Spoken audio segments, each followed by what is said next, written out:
നമ്മൾ ഇന്ന് തയ്യാറാക്കാൻ പോകുന്നത് ഓണത്തിന് ബോളി വേണമല്ലോ പായസത്തിൻ്റെ കൂടെ. അതിനു വേണ്ടിയുള്ള ബോളി തയ്യാറാക്കാം. അതെങ്ങനെയാണെന്ന് നമുക്ക് നോക്കാം. 1 കപ്പ് കടലപ്പരിപ്പ് നമ്മൾ നന്നായിട്ട് വാഷ് ചെയ്ത കുക്കറിൽ വേവിക്കണം. നന്നായിട്ട് വേവിക്കണം. ഞാൻ അങ്ങനെ വേവിച്ചുകൊണ്ട് വരാം. ഇനി 1 കപ്പ് മൈദമാവ് എടുത്തു. 1 ടേബിൾ സ്പൂൺ നല്ലെണ്ണ ഒഴിക്കണം. കളറ് വരാൻ വേണ്ടിയിട്ട് 1/2 ടീസ്പൂൺ മഞ്ഞൾപ്പൊടി ഇട്ട് 1 നുള്ളെന്ന് പറഞ്ഞാൽ 1 നുള്ള് ഉപ്പിടും. ഇനി വെള്ളം ഒഴിച്ച് നമ്മളിത് കുഴയ്ക്കണം. നല്ല ഒരു ഡോ ആക്കി എടുക്കണം. നമ്മൾ നല്ലൊരു മാവാക്കി ഇനി ഇതിങ്ങനെ വെച്ചിട്ട് 1/2 മണിക്കൂർ വെക്കണം. അപ്പം നമ്മൾ നികക്കെ ഈ എണ്ണ നമുക്ക് പിന്നിങ്ങ് ഊറ്റിയെടുക്കാം. ഒട്ടും അത് നഷ്ടമാവില്ല. ഇങ്ങനെ നമ്മൾ ഒരു 30 മിനിറ്റ് ഇങ്ങനെ ഇരിക്കട്ടെ. അടച്ചു വെക്കാം. കടലപ്പരിപ്പ് വെന്തോന്ന് നോക്കാം. നല്ലതായിട്ട് വെന്തു. കണ്ടില്ലേ? പാകത്തിന് വെള്ളം ഒഴിച്ച് വേവിക്കാം. അധികമുള്ള വെള്ളം ഊറ്റിക്കളയണം. നമുക്കൊരു പാത്രം അടുപ്പ് വെച്ച് 1 ടീസ്പൂൺ നെയ്യ് ഒഴിച്ചു. ഇനി ആ കടലപ്പരിപ്പ് തോർത്തി വാരിയെടുക്കണം. ഒട്ടും വെള്ളമില്ലാതെ നമ്മളങ്ങ് ഉടയ്ക്കണം. ഇല്ലെങ്കിൽ അരച്ചാലും മതി. ഇത് ഒന്നുകിൽ നന്നായിട്ട് ഉടയ്ക്കണം. അതല്ല എങ്കിൽ ഒരു തരി പോലും ഇല്ലാതെ ഉടയ്ക്കണം. അല്ലെങ്കിൽ മിക്സിയിലിട്ട് നല്ലോണം ഒന്ന് അരയ്ക്കണം. ഞാൻ നന്നായിട്ട് ഉടയ്ക്കുക. മാഷർ വെച്ചിട്ടോ അല്ലെ കൈ വെച്ചിട്ടോ തരിയൊന്നും കാണരുത്. മിക്സിയിലിട്ട് അരച്ചാലും മതി.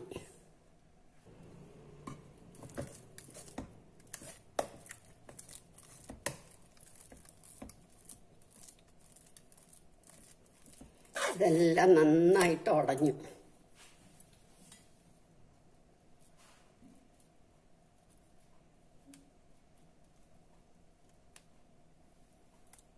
ഇനി നമുക്ക് പൊടിച്ച പഞ്ചസാര 1 കപ്പ് ഇടണം. 1 കപ്പ് ബോളിക്ക് 1 കപ്പ് മൈദയാണെങ്കിൽ 1 കപ്പ് കടലപ്പരിപ്പ് വേവിച്ചത്, 1 കപ്പ് പഞ്ചസാര.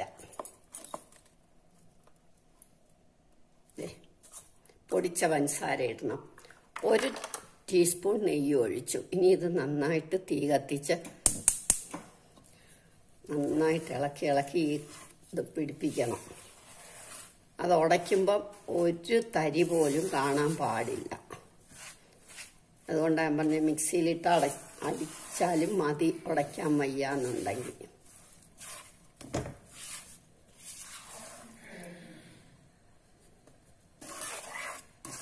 ഇനി നമുക്ക് കട്ടിയാക്കി എടുക്കണം. ഏലക്ക പൊടിച്ചത്, അത് ഒരു ഫ്ലേവറിന് വേണ്ടി മാത്രം. കൈയെടുക്കാതെ ഇളക്കണം. കട്ട കെട്ടാൻ പാടില്ല. നന്നായിട്ട് വറ്റിയത്. ഇനി ഇരിക്കുമ്പോൾ ഒന്നും കൂടെ വറ്റും. എന്നിട്ട് നമുക്ക് ആറിയിട്ട് ചെയ്യാം.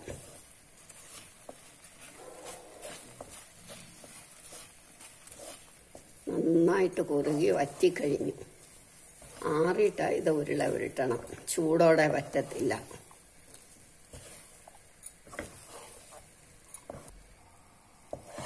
ഉണ്ടോ? ഇപ്പം നല്ലൊരു ഉണ്ടയായി. മറ്റേ മൈദയുടെ ഡോ പോലൊരു ഡോവായി. ഇനി ഇത് തണുക്കുമ്പം ഇനി നമുക്ക് സ്റ്റൗ നിർത്താം. ഇരുന്ന് തണുക്കട്ടെ. എന്നിട്ട് നമുക്ക് തണുക്കുമ്പോൾ ഉരുട്ടാം. തണുത്തു. ഇനി ഇതെല്ലാം നമുക്ക് ഉരുളയാക്കി വെക്കണം. ഇത്രയും വലുത് വേണ്ട, കുറച്ച് ഇതേമാതിരി നല്ല ഉരുളകളാക്കി വെക്കാം. വേറൊരു പാത്രത്തിലേക്ക് വെക്കാം. ഇങ്ങനെ എല്ലാം ഉരുളയാക്കി വെക്കാം. ഇതേമാതിരി കട്ടിയാവണം. ഇതെല്ലാം നമ്മൾ ഉരുട്ടി കഴിഞ്ഞു. കറക്റ്റ് നമ്മുടെ അളവ് കറക്റ്റ് ആണെങ്കിൽ 15 എണ്ണത്തിനുള്ള ഉണ്ട്. 15 ഉരുളയായി. ഇനി നമുക്ക് മൈദ എടുക്കാം. ഈ എണ്ണ നമുക്ക് തിരിച്ചിങ്ങെടുക്കാം. ഇത് ദോശ ഉണ്ടാക്കാനും വറക്കാനും ഒക്കെ എടുക്കാം. എല്ലാ സാധനയ്ക്കും ഉപയോഗിക്കാം. ഒട്ടും നമുക്കില്ലാതെ എടുക്കാം. മുഴുവനും ഊറ്റട്ടെ ഞാൻ. ഇങ്ങനെ ഞെക്കിയാൽ ആ എണ്ണ എല്ലാം ഇനി പോരും. ഒട്ടും എണ്ണ നമുക്ക് കളയണ്ട. ഇതൊന്ന് സോഫ്റ്റ് ആകും എന്നുള്ളതേ ഉള്ളൂ. ഒരുപാട് എണ്ണ ഒഴിച്ച് കുഴയ്ക്കുകയും വേണ്ടെന്ന് ഞാൻ പറഞ്ഞല്ലോ.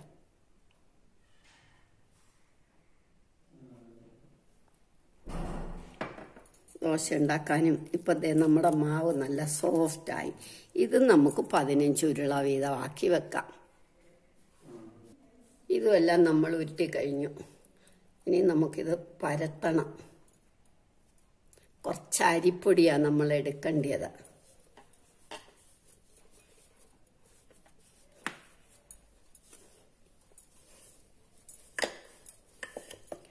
പിന്നെ 15 എണ്ണം വേണമെന്നൊന്നുമില്ല. നിങ്ങൾക്ക് കുറച്ച് വലിയ ബോളി ആക്കണമെങ്കിൽ വലുതായിട്ട് ഉരുട്ടി എടുക്കാം.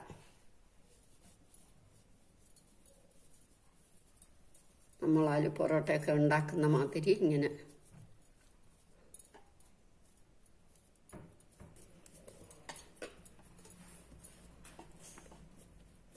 പൊട്ടരുത്. അതിനാണ് നമ്മൾ തരിയില്ലാതെ ഇതെടുത്ത്.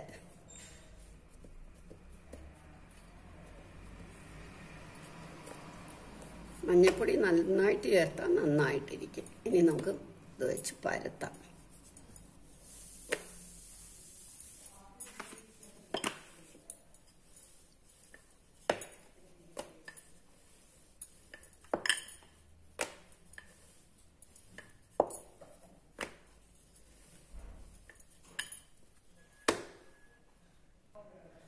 കണ്ടില്ലേ നമ്മൾ ബോളി. ഇനി എല്ലാം നമുക്കിങ്ങനെ പരത്തി വെക്കാം. കണ്ടില്ലേ, എല്ലാം എടുത്തു കഴിഞ്ഞപ്പോൾ നമ്മുടെ മൈദയും തീർന്നു, കടലപ്പരിപ്പ് വേവിച്ചതും തീർന്നു. കറക്റ്റായിരിക്കും നമുക്ക് ആ അളവിനെടുക്കുമ്പോൾ. ഇന്ന് എൻ്റെ കുട്ടികൾക്ക് പരീക്ഷയൊക്കെ ആയതുകൊണ്ട് ഞാൻ തന്നെ വേണം. അപ്പം നമ്മൾ ഇങ്ങനെ എല്ലാം ഇതിനകത്താക്കിയിട്ട് ഇത്തിരി അരിപ്പൊടി പരട്ടി ഞാനിങ്ങനെ വെച്ചിട്ട് ഓരോന്ന് വീതം പരത്തി നമുക്കങ്ങോട്ട് ഉണ്ടാക്കാം. ആദ്യം ഞാൻ പരത്തി കാണിച്ചല്ലോ, അരിപ്പൊടി പരത്തി.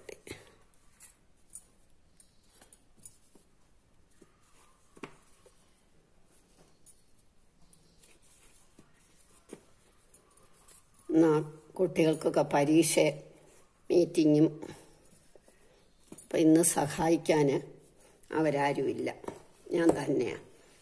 അപ്പം നമുക്കിങ്ങനെ എളുപ്പം ഒരുപാട് പാത്രങ്ങളായിട്ട് ഒരുപാട് സാധനങ്ങളൊന്നും വേണ്ട. നമ്മൾ വലിയ പ്രസ് ചെയ്യാതെ സോഫ്റ്റായിട്ട് പരത്തണം. പരത്തി കണ്ടോ, ആ പൊടിയൊക്കെ തൂത്ത് കളഞ്ഞ് നമുക്ക് കല്ലിലോട്ടിട്ട് ഉണ്ടാക്കാം. നമ്മുടെ കല്ല് നന്നായിട്ട് ചൂടാവണം. കുറച്ച് നെയ്യ് പരത്തണം. 2-3 കാര്യങ്ങൾ ശ്രദ്ധിച്ചാൽ മതി. കടലപ്പരിപ്പിനകത്ത് ഒട്ടും തരി കാണരുത്. കണ്ടില്ലേ, അങ്ങ് തിന്നായിരിക്കണം, അപ്പൊ പൊള്ളി വരും. അതാ, മൈദ കുഴയ്ക്കുമ്പോൾ ഒരുപാട് വെള്ളം ആവാൻ പാടില്ല. നമ്മൾ ആ 1 മണിക്കൂർ വെക്കുന്ന അരമണിക്കൂർ 1 മണിക്കൂർ, അരമണിക്കൂർ കൂടിയാലും തെറ്റില്ല, 1 മണിക്കൂർ ഇങ്ങനെ പൊള്ളി വരണം. നെയ്യ് നമ്മൾ വീട്ടിൽ തന്നെ കടഞ്ഞുണ്ടാക്കും. അപ്പോൾ ഒന്ന് വെളിയിൽ നിന്ന് മേടിക്കാതിരുന്നാൽ നമ്മുടെ കുട്ടികളുടെ ശരീരവും നന്നായിരിക്കും, നമുക്ക് ചെലവും കുറയും.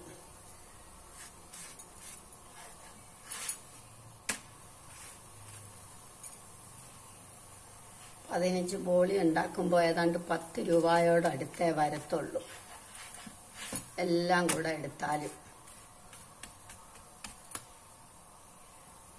ഇനി നമുക്ക് എടുക്കാം.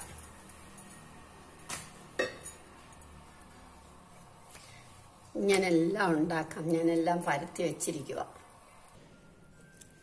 അങ്ങനെ നമ്മളുടെ ബോളി എല്ലാം റെഡിയായി. എല്ലാവരും ഇത് ട്രൈ ചെയ്ത് നോക്കണം. ദേ കണ്ടില്ലേ, നല്ല സോഫ്റ്റാണ്. ചൂടോടെ വേണേൽ ചൂടോടെ കഴിക്കാം. എല്ലാവരും ഇത് ട്രൈ ചെയ്ത് നോക്കണം. ഇഷ്ടമായെങ്കിൽ ലൈക്ക് ചെയ്യണം, സബ്സ്ക്രൈബ് ചെയ്യണം.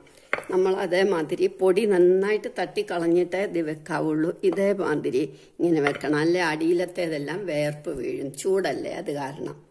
എല്ലാവരും ഇത് ട്രൈ ചെയ്ത് നോക്കിയിട്ട് സബ്സ്ക്രൈബ് ചെയ്യണം, ലൈക്ക് ചെയ്യണം, ഷെയർ ചെയ്യണം.